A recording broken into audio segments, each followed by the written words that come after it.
Thank you so much for reading Killer Tech and the Drive to Save Humanity. You know, writing a book is an incredibly personal thing.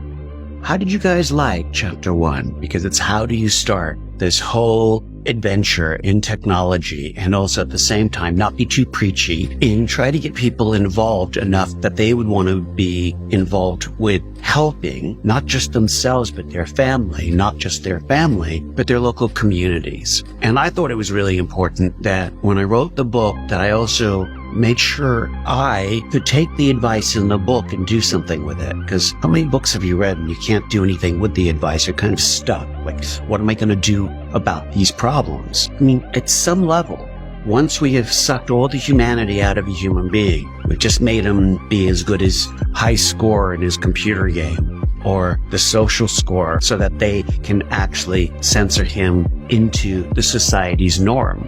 Think about that. Censored into the society's norm. Yeah, that's where we're at. You see, you're being censored to norm your behavior. That, guys, is truly George Orwell's 1984.